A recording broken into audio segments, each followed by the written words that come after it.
Então, irmãos, só o Senhor é Deus. É Deus vivo, é Deus verdadeiro, todo-poderoso. E este texto de Romanos 3, de 21 a 26, o apóstolo Paulo está falando sobre a questão da salvação pela fé. Porque nós pensamos que muitas vezes, por conta da nossa bondade, da nossa religiosidade, dos nossos bem-feitos, pelas coisas boas que nós fazemos, Deus vai nos aceitar, Deus vai nos receber. Mas Paulo diz aqui, neste texto, todos pecaram e estão destituídos da glória de Deus. E que não é o cumprir a lei de Deus que faz a gente ser salvo. Então, para que a lei foi dada? Para que Deus deu os mandamentos? Os mandamentos servem como um fiel da balança, como um norte, uma referência de certo e errado, e nós devemos tentar cumprir, buscar cumprir os mandamentos. Mas não é esse esforço nosso que nos torna aceitáveis diante de Deus de maneira suficiente para a gente ser salvo. Não é o nosso esforço que nos capacita para sermos livres dos nossos pecados. No Evangelho de Lucas, capítulo 18, verso 18,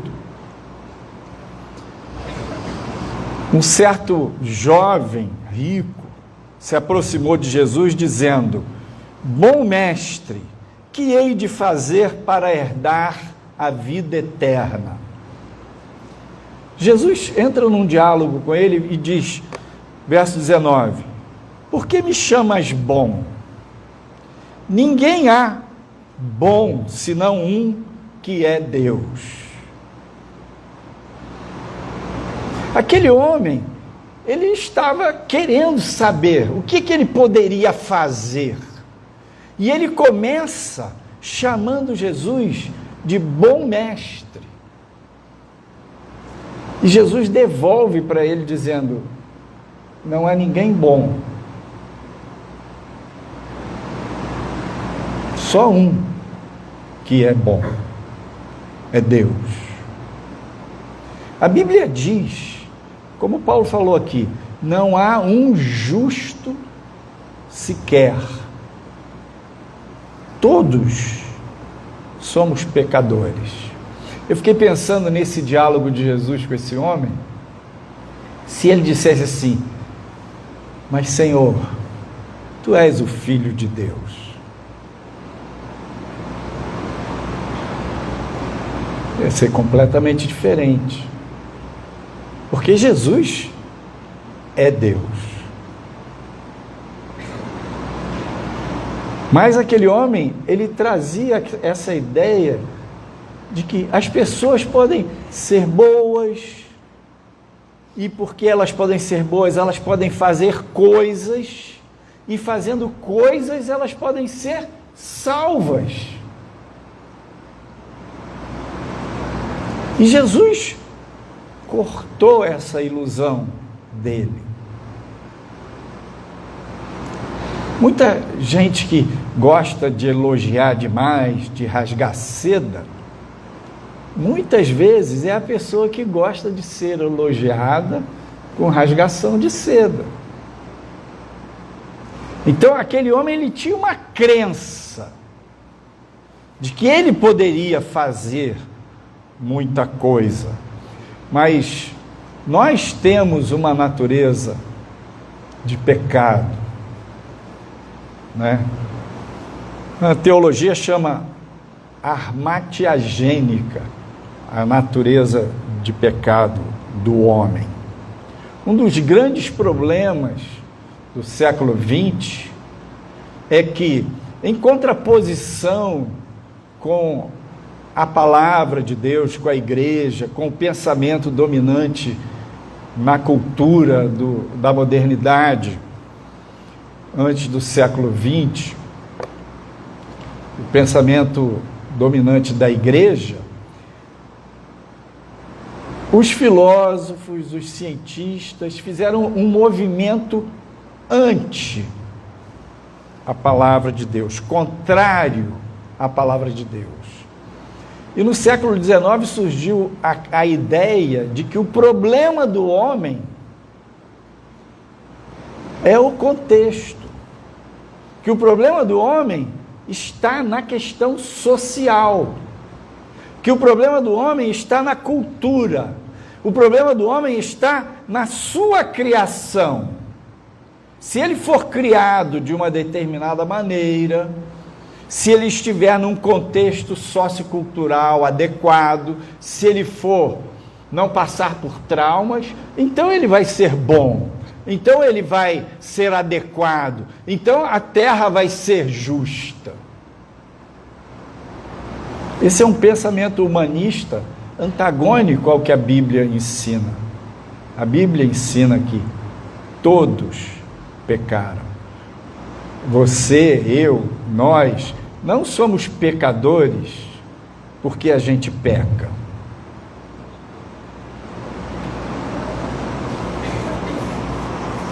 Nós somos pecadores porque nascemos nesta condição, nascemos desta raça. Somos humanos, nascemos de Adão. É a nossa natureza. Paulo fala em 1 Timóteo 1,15, esta é uma palavra fiel e digna de toda aceitação, que Cristo Jesus veio ao mundo para salvar os pecadores, dos quais eu sou o principal. Cristo Jesus veio ao mundo para salvar os pecadores.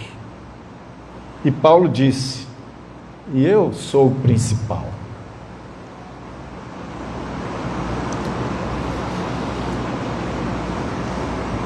Não é que tem uma gradação, ou tenha muita importância, uma gradação de pecadores. Tem pessoas, todos são pecadores, mas tem pessoas que vivem a sua natureza humana de uma forma mais pervertida, corrupta, destrutiva, e outras que vivem de uma forma mais saudável, correta, adequada.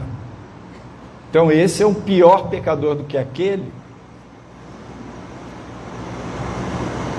Perante Deus, na perfeição do eterno, ambos são miseráveis pecadores perdidos. A questão que aparece na Bíblia é do ímpio e do justo. Tanto o ímpio quanto o justo são pecadores. O ímpio é aquele que é pecador, mas não crê em Deus. Ou pode ter uma religiosidade, mas não crê de fato. O justo é aquele que é pecador, mas crê. É pecador, mas quer fazer o bem. Ama a verdade, ama o bem. O ímpio é pecador, ama o mal. Ama pé na jaca. A Bíblia diz, o justo da sua fé viverá. O que faz diferença, o que tem importância para nós, Quando Paulo diz eu sou o pior, o principal pecador, é o nível de percepção que você tem da sua pecaminosidade. Isso faz diferença. Jesus diz que um fariseu e um publicano foram ao templo orar. E o publicano batia no peito e dizia: ó Deus, tem misericórdia de mim. E o fariseu falava: Deus, que bom que eu não sou como esse publicano. Eu dou o dízimo, eu faço assim, eu faço assado. E Jesus diz que eles foram embora para casa. E o publicano se arrependeu, que bateu no peito, que se enxergou, que viu quem ele é.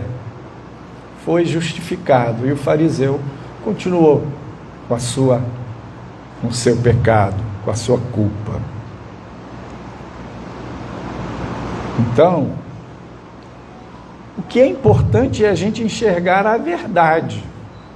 Jesus disse: conhecereis a verdade e a verdade vos libertará.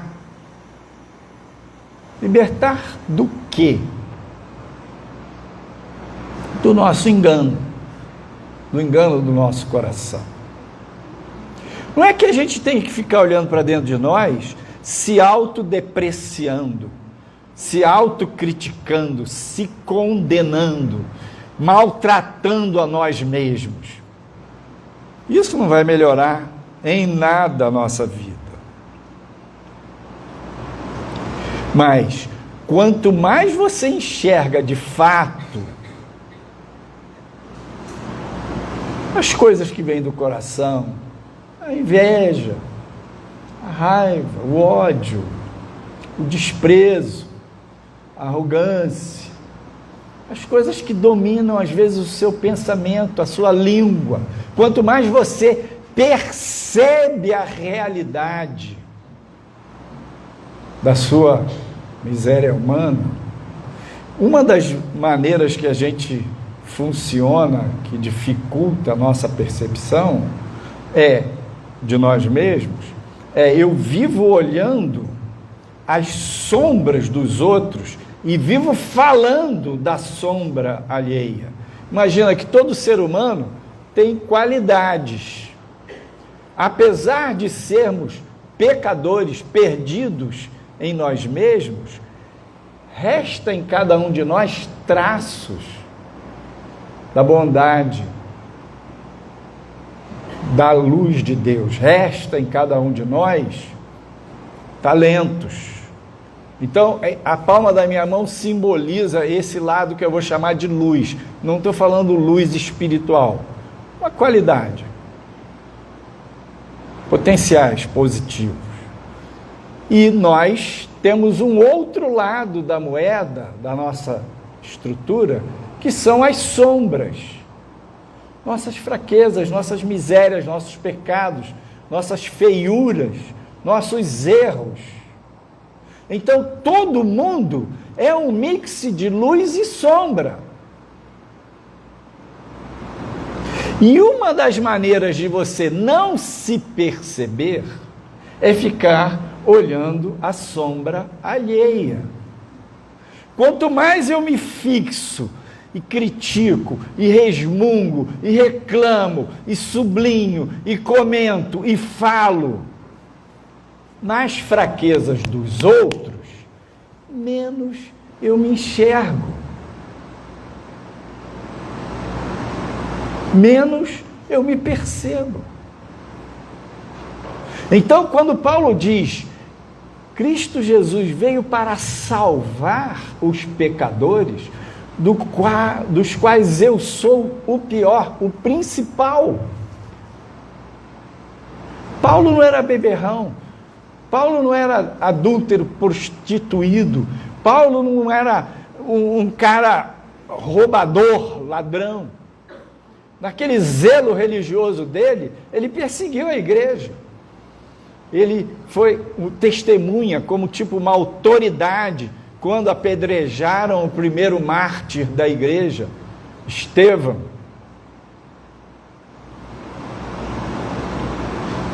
E naquele ato dele, perseguindo a igreja, foi para Damasco com cartas para prender as pessoas em Damasco, e o Senhor se revelou para ele no caminho. Ele caiu ao chão e ele enxergou a profundidade da miséria dele.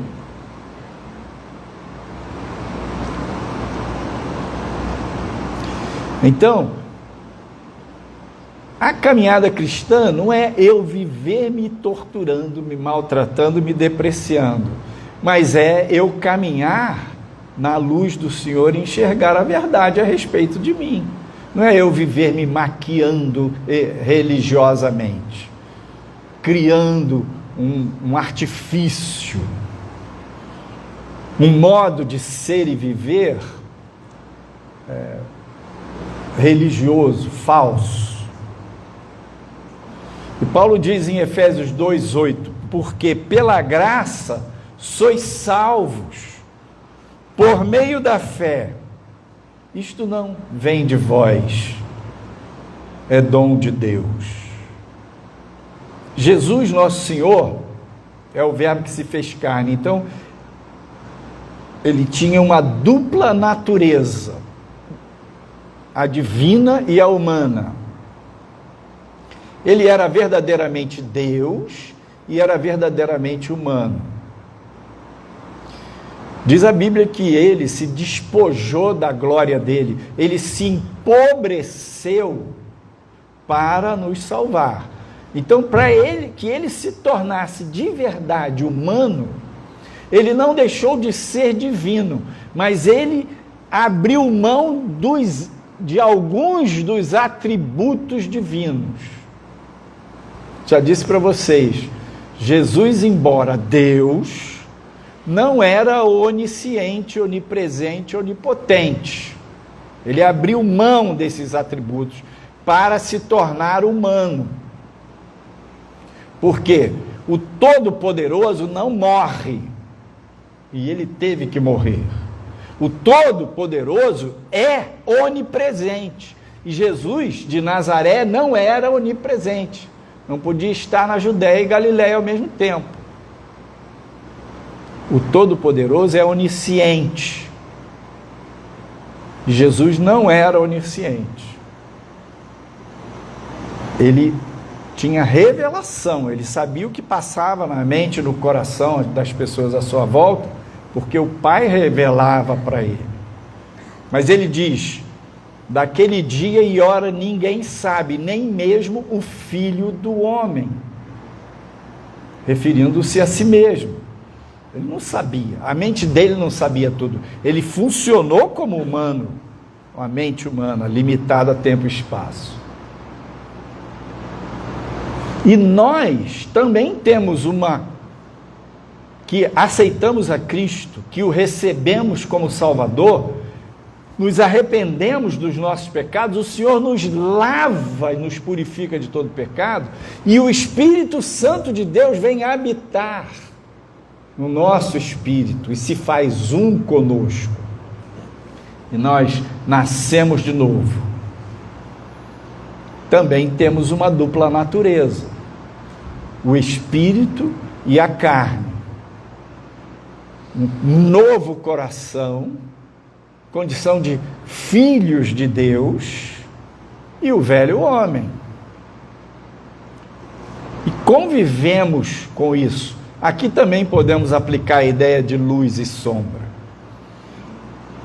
E temos essa luta, essa caminhada. E, como diz Paulo aqui em Efésios 2:8, somos salvos pela graça. Um dos nossos desafios é crescer na graça e no conhecimento do nosso Senhor. Somos salvos pela fé, pela graça por meio da fé. Então, quanto mais a gente percebe esta contradição, esta luta, esta realidade da nossa natureza de pecado, mais a gente tem chance de se arrepender. E aí, Quanto mais eu me arrependo, mais Deus revela a eficácia do sangue de Jesus, a eficiência do sacrifício de Cristo. Mais Deus revela para mim quanto Ele me amou. Mais Deus vai mostrar em você e para você a profundidade da misericórdia dele sobre você. E quanto mais você enxerga isso, mais misericórdia você vai ter com o próximo. Menos você vai se incomodar com as sombras alheias. Menos você vai ficar preso a ficar apontando o problema dos outros para não enxergar os seus. Quanto Deus tem sido misericordioso, tolerante, amoroso, perdoador para comigo, eu que sou o principal pecador. E Deus que é assim para comigo, eu vou ser assim para com o meu irmão. Era isso que Paulo estava dizendo. Quando Paulo ensinou isso, a salvação pela graça, não pelas obras, a salvação pela graça por meio da fé, não pelas obras da lei, muita gente começou a dizer assim: Paulo ensina que pecamos para que a graça abunde. Isso aparece no capítulo 5 de Romanos. Ele não está dizendo, mete o pé na jaca, meu filho. Anda pelos seus caminhos, do seu jeito que você quiser, que você vai ser salvo. Ele não está ensinando isso. Porque quanto mais você mete o pé na jaca, faz do seu jeito, anda da sua maneira, dá lugar ao pecado e à carne, pior para você. Se semeia na carne, da carne você vai colher a corrupção. O salário do pecado é a morte. Algo ruim vai acontecendo com você. Você é pecador, eu também sou, mas eu não quero viver na vida do pecado, meter o pé na jaca. Mas eu sei que é Cristo quem me salva, é a graça dele quem me sustenta, é o sangue dele quem me lava, e eu quero aprender a andar com ele. Então, na caminhada, você vai deixando de se iludir com você mesmo,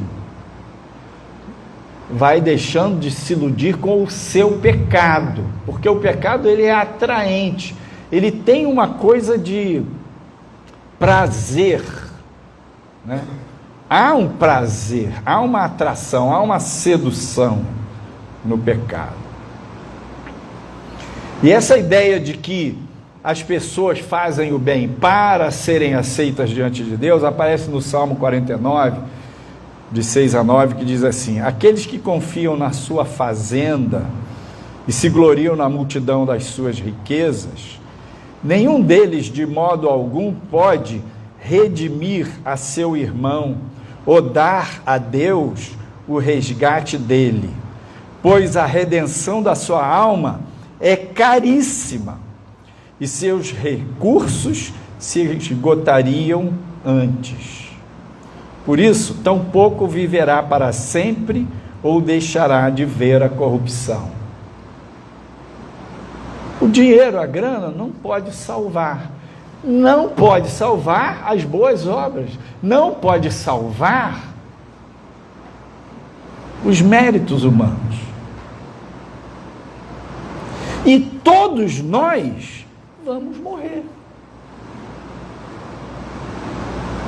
Não tem um aqui que vai escapar.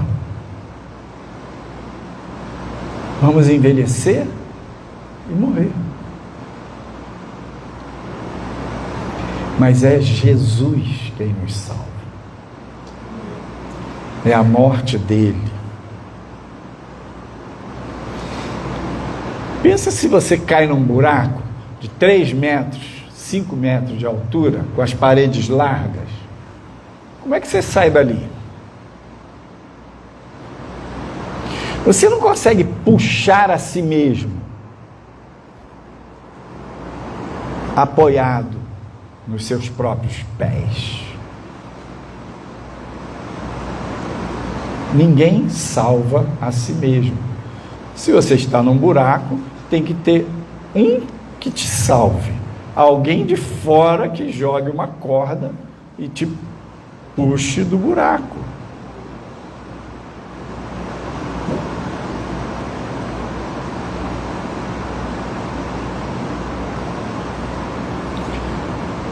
Então é tão maravilhoso a gente poder crer que Jesus é o nosso único e suficiente Salvador, que Ele morreu pelos nossos pecados, pelas nossas imperfeições, e Ele ressuscitou dentre os mortos, e Ele virá, e Ele voltará para reinar nesta terra. É tão precioso a gente pensar que, por mais pecador, miserável que o ser humano seja, e injusto, e que a terra seja injusta, não haverá nenhum homem ou movimento político ou econômico que vai trazer justiça à terra. A justiça virá à terra quando o Senhor voltar. Nem por isso a gente desiste de usar as ferramentas sociais, políticas, da organização sociopolítica para melhorar a nossa vida ou a do próximo. Mas a gente não tem a ilusão, a gente não luta por um reino desta terra. A ilusão de que a justiça será feita pela mão do homem, da corrente A ou da corrente B. Só o Senhor é Deus. E quando a gente crê nele, confia nele, ele perdoa todos os nossos pecados. E ele quer revelar para nós e em nós as riquezas da glória dele. Ele quer revelar para nós e em nós os mistérios da sua salvação. Cristo em nós, esperança da glória. Vamos orar. Obrigado, Senhor, por tão grande salvação. Obrigado porque estamos perdidos em nós mesmos. Não conseguimos salvar a nós mesmos. Mas Jesus, Filho de Deus, sem pecado, Cordeiro de Deus, ofereceu-se a si mesmo para nos salvar. E a morte de Jesus, a morte vicária, a expiação de Jesus, pagou o preço do castigo que nós deveríamos sofrer. E nós te agradecemos, ó Pai. Te rendemos graças, porque este sangue nos purifica de todo pecado. Louvado seja o nome do Senhor. Amém. Aleluia, glória a Deus.